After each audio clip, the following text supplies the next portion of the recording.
अस्सलाम वालेकुम मलगरो د श्रीलंका هغه کلاډیان چې په پی ایس ایل کې په هر میچ کې لوبيږي او بل طرف ته د श्रीलंका کپتان تاسو له سکرین باندې ښکار د श्रीलंका کپتان داسون شاناکا چې د آی پی ایل لپاره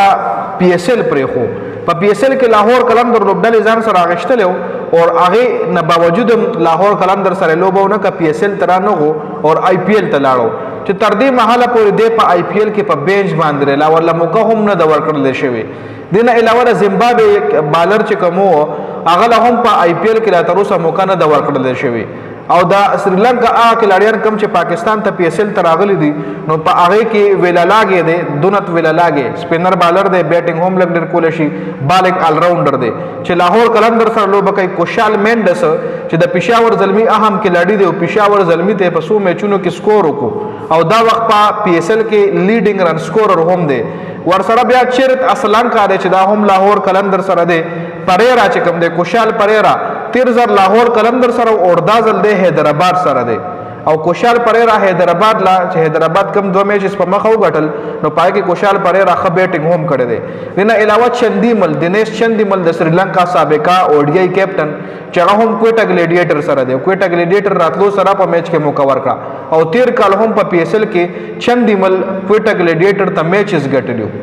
دا خبره مقصد مې دا دی چې یو طرف ته श्रीलंका کپتان پی ایس ایل سره دوکاو آی پی ایل ته لاړو او په آی پی ایل کې تر اوسه په بینچ باندې ناشته تر اوسه پورې یو میچ هم نه دی کړی او بل طرف ته श्रीलंका کلاډیانو چې هغه پی ایس ایل کې سلیکټ شوی دي خو کنفرم پی ایس ایل ته راغلي دي او هغه په پی ایس ایل کې په پلینګ 11 کې هم راځي او ورسره خ پرفارمنس هم کوي خپل ټیم د پاره میچز ګټي لکه دونت ویلالاګي کوشال مینډس چیرت اسلانکا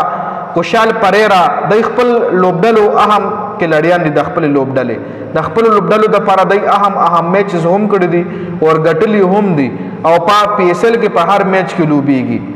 نو دلا د پلیئر ویلیو ویل کېږي آی پی ایل چې کوم دی هر کلاډي آی پی ایل ته زور کوي او په آی پی ایل کې هر کلاډي ته موقع نه ورکړل کېږي آی پی ایل کې دا واړه معمولی کلاډیانو ته دای موقع نه ورکړي ډیر کم تیر موقع ورکړي خو هغه کلاډیان دای په شوق اخلي آی پی ایل کې انډیا کرکټ بورډ هغه کلاډیان په شوق آی پی ایل تراولي کم چې په پی ایس ایل کې سلیکټ شي وي چې پی ایس ایل کې کم کلاډي واغشتل شنو داغه په آی پی ایل کې ډیماند سی واشي